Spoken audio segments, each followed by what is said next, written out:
Welcome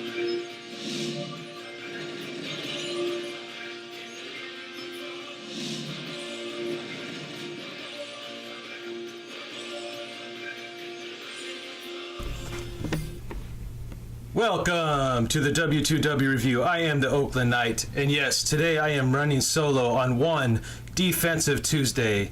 My partner in crime, Pirate, is back at the LA studios working on this Friday's pregame show, the pregame broadcast that we're going to be running.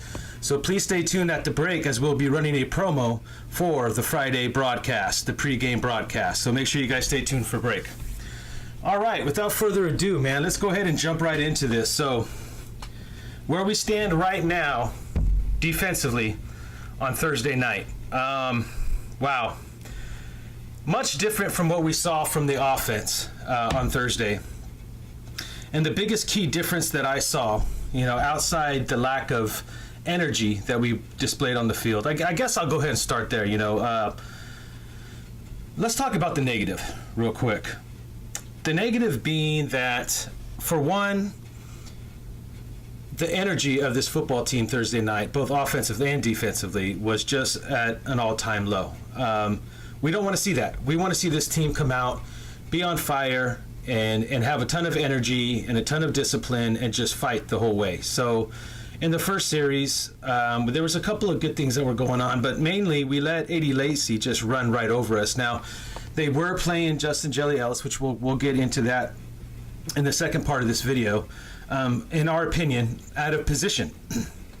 So that being said, it kind of just messed up the whole flow of the defense. So we said it many, many times here, even on the Will to Win, that it's a team effort. It's a team sport. So you got to have all things going on at one time. So if your defensive line is not doing its job, it's going to make it hard for the linebackers to do their job. If the linebackers ain't doing their job, then the secondary is going to have problems, et cetera, et cetera. So just the simple thing of Justin Jelly Ellis being out of position, in our opinion, that really messed up the linebackers. Now, that wasn't the sole reason. I mean, you saw Ben Heaney getting blown up by offensive linemen and fullbacks, and he couldn't get off the blocks, and he couldn't get in the right position to make plays, which made Malcolm Smith and Amerson and Smith be the guys tackling these guys when actually Ben Heaney should have been the first one there.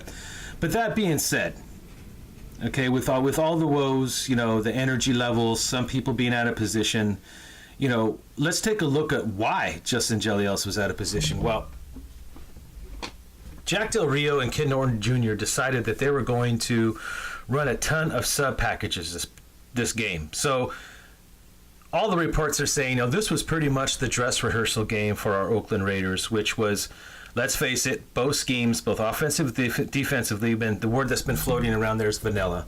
But basically what it is, it's just your base offenses, your base defenses. So we're just going with some of the base looks that we'd be running. But the difference between defense and offense is we ran a lot of sub packages. And that was the positive for me in this game, was the fact that we got to see a lot of young talent even as early as the first quarter. So once again, Jahad Ward was a starter. But then we had a guy like Latham in there who was playing with this first team rotation. So, you got a little bit of Corey James, you got a little bit of Calhoun and Cowser. There was just a ton of sub packages from start to finish, and that to me was the key to my excitement to watch this game defensively. Now, it didn't necessarily pan out the way we wanted to, but the defense did play better than the offense did. I mean, there was a lot of 3-and-outs. Amerson gave up a couple of passes, but if you look at those plays, he was right in position and was just a good throw and a good catch. The biggest disappointment was the way that they were able to run on us. That's been an issue now 2 weeks in a row. We have to shore up our tackling. We have to shore up our assignments, make sure that we're hitting off our gaps and getting off our blocks.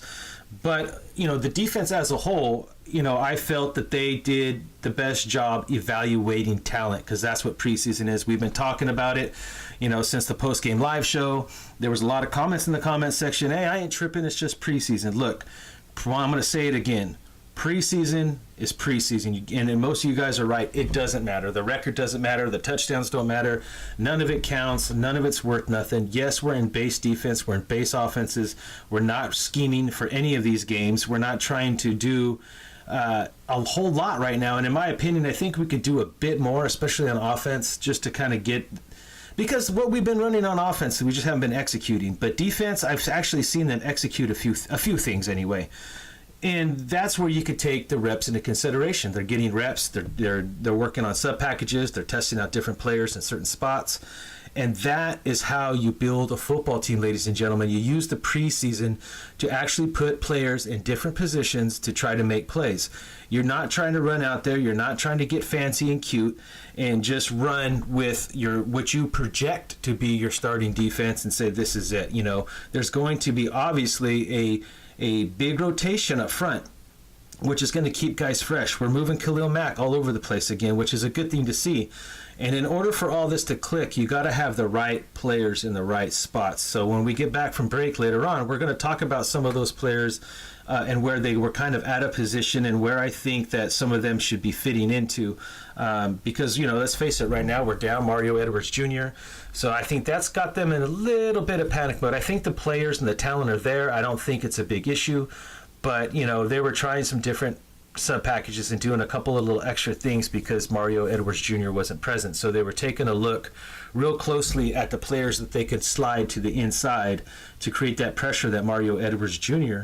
was giving us last season, which was actually allowing Khalil Mack to literally go off. Now, you get that kind of formula back into the fold where we're getting the right kind of pressure, especially up the middle. Khalil Mack's numbers continue to grow. And now we got another nice bookend on the other side of Bruce Irvin, which in all honesty, we haven't seen, exactly a whole lot in the preseason from Bruce Irvin, but, make no mistake about it. Once the regular season hits and we start putting in all these sub packages, but actually start scheming and planning for defenses and hiding schemes, hiding blitz packages, things like that, I think you're going to see both him and Mack's numbers go up quite efficiently.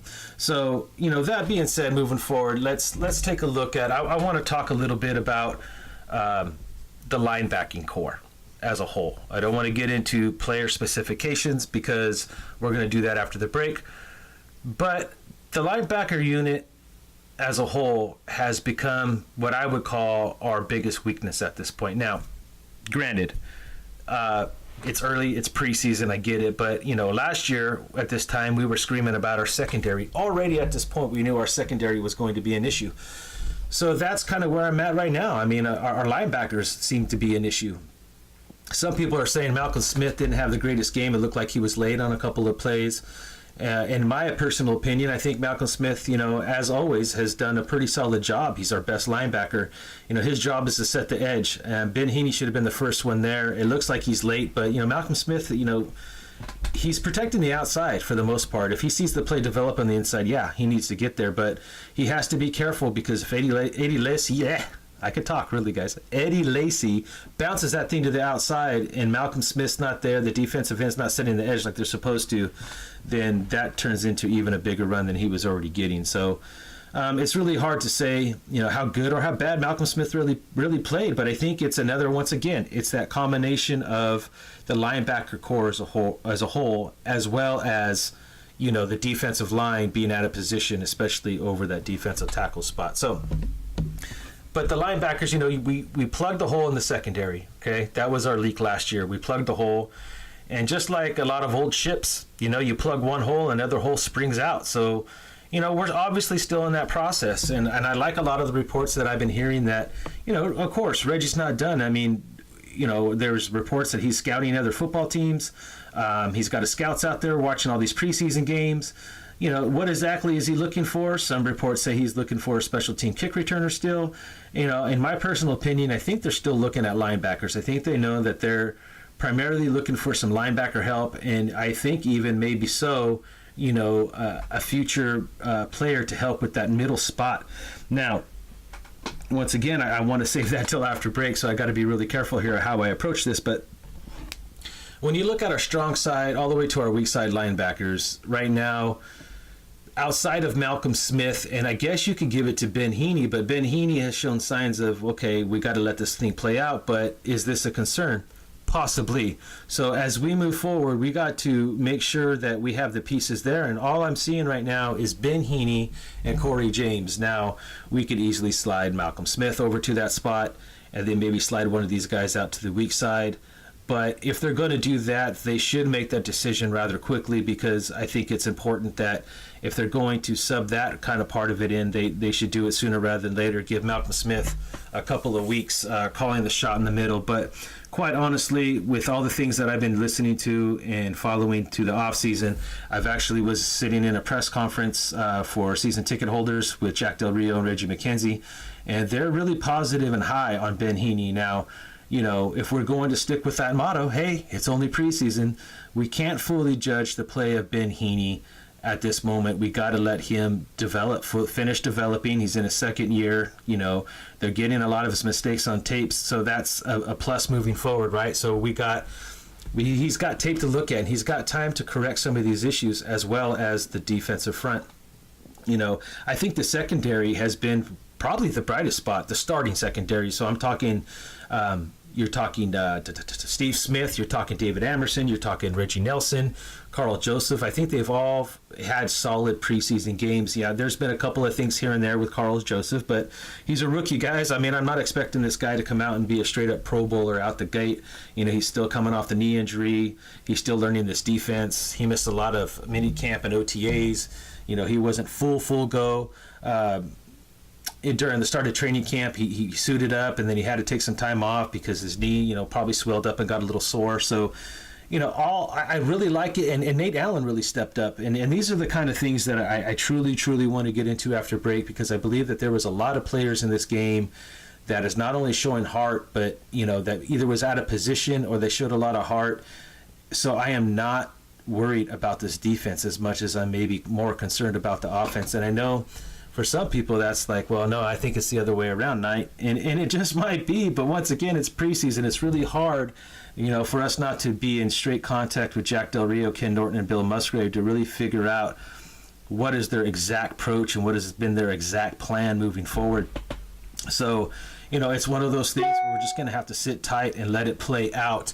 Now, I know that we got a little hype, we got a little excited. So right before we go to break, I just want to reiterate again, when we do the live post-game show here on YouTube, it's all emotion, man. It's all instant reaction. So literally when there's like 5 minutes left in the ball game, I'm already starting up the Google Hangout Live. I'm setting it up. I'm already ready to go. So by the time the game hits double zeros, me and Pete maybe take 2 to 3 minutes just to kind of get ourselves together. We chat about the game really briefly. Boom, we hit live. We're taking your live phone calls because we want your instant reactions. We want your thoughts. We want your opinions. And then, of course, we're going to react to what you're saying, and we're going to show our emotion and our instant reaction at the same time. So at that point, we haven't really given ourselves a chance to let it all sink in. We haven't gone back and watched replays or watched any footage. So take the post game for what it is. It's raw emotion. It's instant reaction. It's right. What did you see right away? What sticks out to you? What good or bad? So just keep that in mind as you watch those shows. It's basically a show, and it's a platform for you guys to get your thoughts and instant reaction, your opinions out there as well as ours. All right, guys, we're going to take a quick break, and we're going to run the promo for this Friday's pregame broadcast. So make sure you stay tuned and watch that. We've been working hard on that. Like I said, Pirates in LA studios right now, hammering away, getting it all ready and set up. So make sure that you stay tuned and watch that. And when we get back from break, we're going to look at some of the ballers, the busters, the good, the bad, the ugly on certain players that we saw in this week's matchup. So stay tuned, and we'll be right back.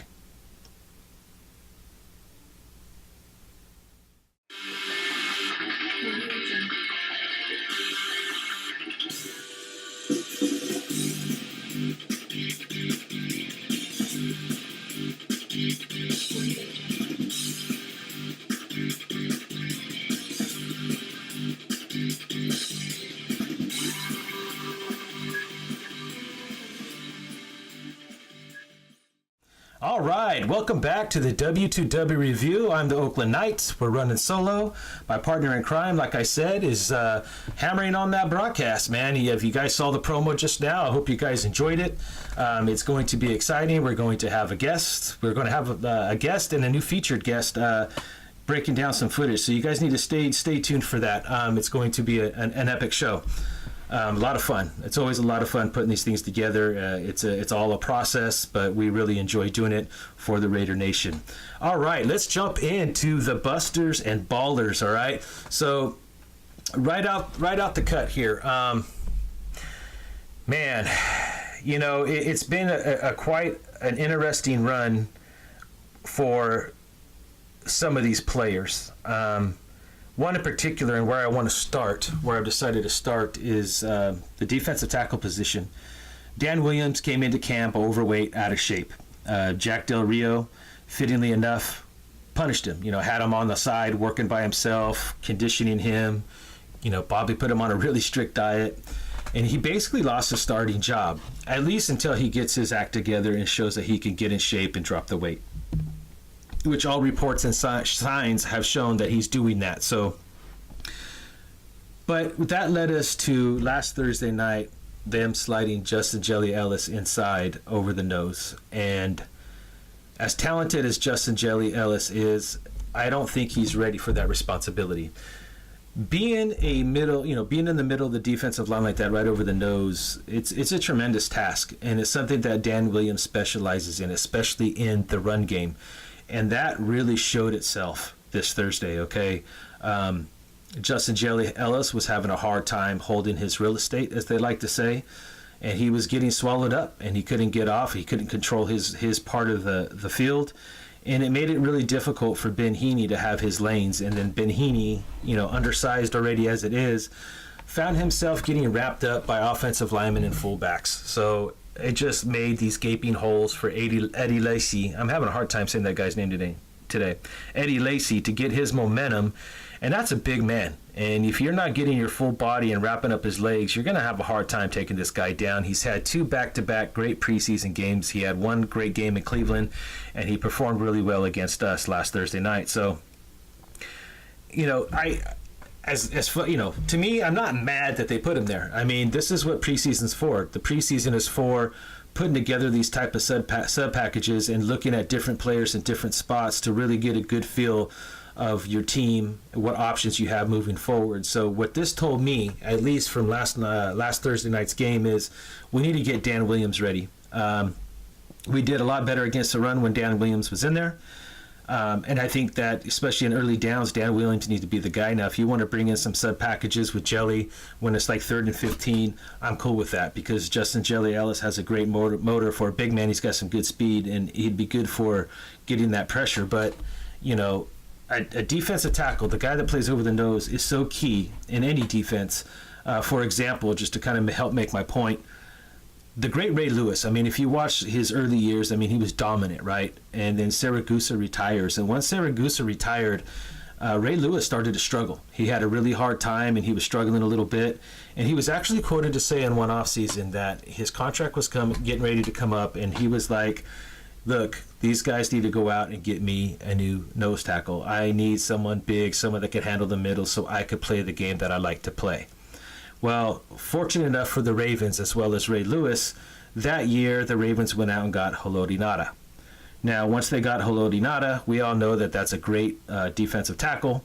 Now I believe he plays for the Detroit Lions, but at the time when he came to the Ravens, he picked up right where Saragusa left off, and Ray Lewis was able to turn back into the linebacker that he showcased to be early on in his career, which we all know how that all ended up. So Ray Lewis is a prime example. I mean, when you think of Ray Lewis, you don't necessarily think to yourself, oh, Ray Lewis, Saragusa, and Ray Lewis and Haloti Ngata. You just think Ray Lewis, but trust me when I say that Saragusa and Haloti Ngata were huge reasons that Ray Lewis had the success that he had. Now, would Ray Lewis still be a very good linebacker without those guys? Yeah, he was that type of player, but he became a dominant Pro Bowl Hall of Fame middle linebacker because he had 2 guys in the middle that could really control the middle of that offensive line and allow Ray Lewis to fly around and do the things that he was able to do. So, that's the kind of point I'm making when it comes to, we have a guy like Dan Williams. He's the best we got in that position, and he needs to get in shape. He needs to lose the weight, and we need to implement him back into that starting role because I think it's key, especially in the running game, which obviously we need all the help we can get there. So that is probably the biggest thing that I noticed, the difference between Justin Jelly Ellis and Dan Williams, and I think it's key because, like I said, it all starts in the trenches. You need this defensive line to be dominant. You need this defensive line to perform and do what it's supposed to. It sets the tone for everything behind it, from the linebackers into the secondary. And now that we got our secondary problems fixed with Smith and Emerson, we need to be making sure that we're getting pressure from all angles, up the middle, on the sides, containing our edges, containing our gaps, getting off blocks, making plays, because that's just going to put a lot of pressure on the quarterback when we can stuff the run. And then if we can get to the quarterback, then it allows guys like Emerson and Smith to break on the ball and make some bigger plays. So just keep that in mind. So right there, that's a little bit of Baller and Busters all wrapped up into one. Outside of that, let's go ahead and move it to the outside just a little bit. And let's talk once again about, how about James Cowser? I think that, was he as dominant this Thursday night as he was in this first week matchup against the Cardinals? Not quite. But what I did see was he was still able to go out there and make some football plays, which means he was consistent, at least in the point of going out there and playing some good football. I mean, it was going to be hard for a guy like Cowser to match what he did against Arizona, but I felt that he really came in and showed his skill set once again. And like I said, I'm not too worried about, like I said, Matt Millen said in the Arizona game, this guy is good at a lot of things, but he's a specialist at nothing. I'm okay with that, man. If this guy can continue to come off the bench in certain situations and certain game sub packages, this guy has a spot on this team. And I believe that if he's allowed to do that, I think he's going to have some significant playmaking ability when it comes to special teams. So I'm looking for Cowser to make this team, because I believe he's one of those guys that really don't make it to the practice squad. So it's something to keep an eye on. I was really impressed once again. I mean, I'm not talking make him a starter or give him a new contract before his rookie one's over, which you can't do anyway. I'm just saying I liked his consistency.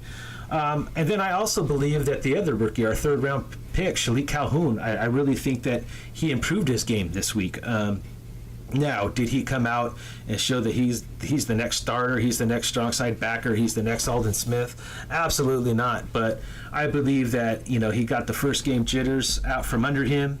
I think he was able to regroup, reset himself up into this defense, and he made a few plays. I think he got a sack, and he looked a lot better. He looked a little bit more comfortable this week. So I'm excited actually to see Shalik Calhoun this week, just because what you're looking for is, number one, consistency. Number two, the other big thing you're looking for is, can this player improve week to week? Can he go in the field room and fix his mistakes? And that's what, I'm seeing from guys like Calhoun and Cowser. They're coachable guys. These guys are coachable, and that is so huge. And when they're in their rookie season, I mean, that's good enough to say, if they have the talent and you really don't think that they're going to make it to your practice squad, you try to fit them in your special teams, do what you got to do, because these guys do have a skill set. They are only rookies, so if we can hold on to these guys and implement them the correct way, that's only going to bode well for us moving forward. So keep an eye on both James Cowser once again. They're going to get a lot of playing time, and Shalik Calhoun in this third preseason matchup. So let's go ahead and drop into the linebacker position a little bit more, especially that middle linebacker. We talked a lot about it actually in the first segment. It was hard not to mention names when you're trying to cover those certain specific spots. Once again, Ben Heaney, I've seen some good things though. I mean, this guy is very talented. He's very athletic. He's got a nose for the football. If you notice, he was where he was supposed to be. He was around the ball. He was just getting caught up with these offensive linemen. And the announcer made the point that he's only 230 pounds, and that's really small for a middle linebacker. But come on, we knew coming in that he wasn't of stature of your typical middle linebacker. But this kid, can really make plays on the edges. But I think with the proper alignment up front, he's still going to have a chance, because he has a nose for the football, to make plays. It's only preseason, but I would be lying to you if I said there wasn't a bit of concern because of his size and his inability to break off these offensive linemen and start making plays, especially in the run game, because if we can't stop the run, it's going to create a whole mess of problems for our secondary, so which wouldn't be fair to them, right? So that leads me into his backup, excuse me, Corey James. And, Once again, I think this guy showed that he could actually handle the job. Is he the next great thing for this Raider organization? No, he's not. I mean, I think if you're comparing his play to Ben Heaney's play in the first two games, he's showing to be maybe the best all-around option. But once again, it's preseason. A lot of his reps have become late in games, so it's not fair to put that tag on him. And let's face it, it's just another one of those situations like last year where you have Lofton and Heaney. So you got one that's good against the run, the other that's better at the pass. This guy can hit the edges. This guy's not as fast to get to the edges.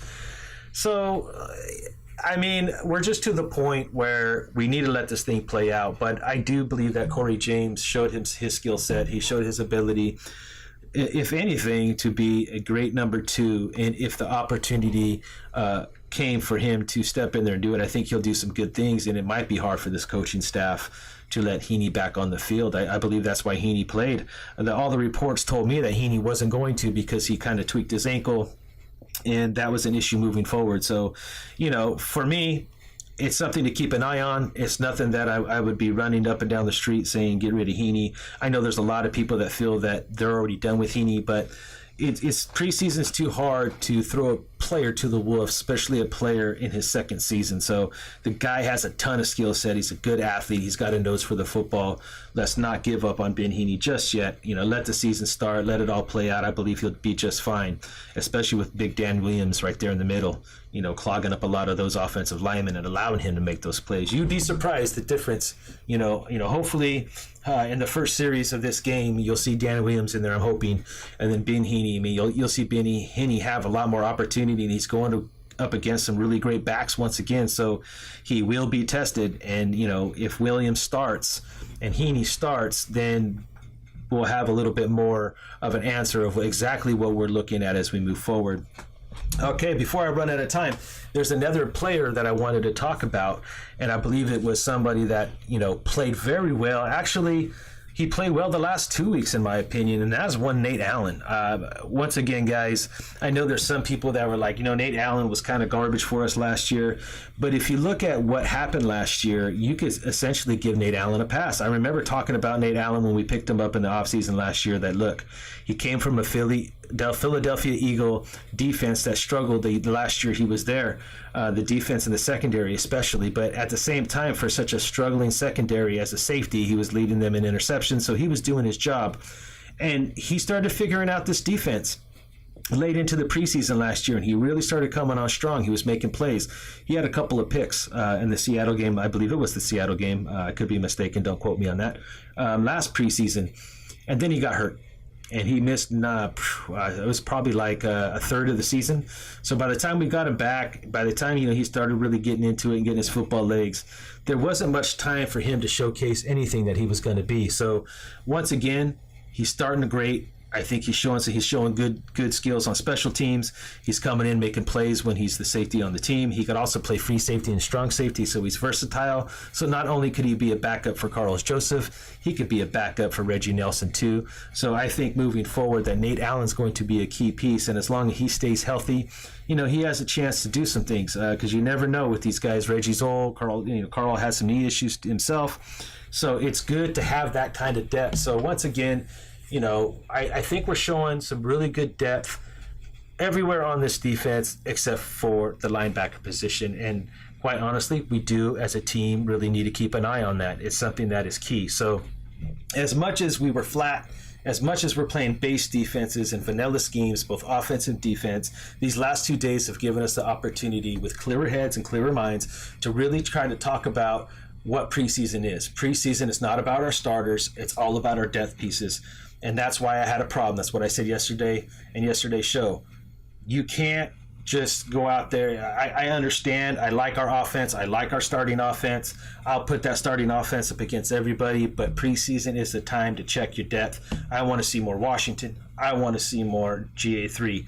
Defensively, on the other hand, I think they're doing a great job mixing up all these players and all these different packages and giving them the opportunity to go out there and make names for themselves. And it's given the coaching staff the opportunity to see what kind of pieces they have to put it together. So as we finish out these next two games, keep your eye on the depth. That's what it's all about. It's not about the stats all necessarily. It's not necessarily about the win or loss. It's all about the depth and how these individual players are fitting this system. So let's continue to keep that as our focus as we look forward to this matchup against the Tennessee Titans.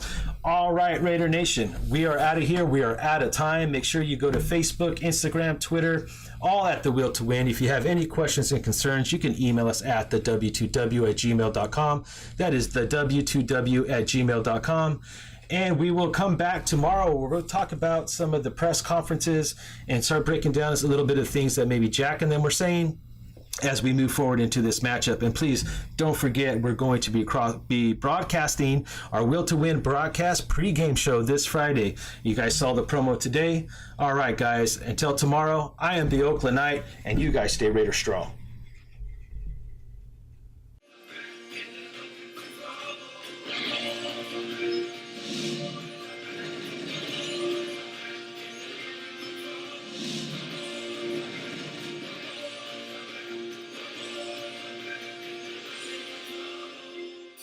Hey there, I'm Jason Smith, also known as the Oakland Knight.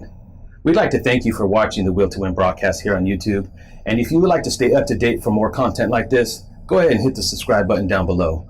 Or you could click any one of the videos on the side to watch more great videos. Thank you once again, and stay Raider strong.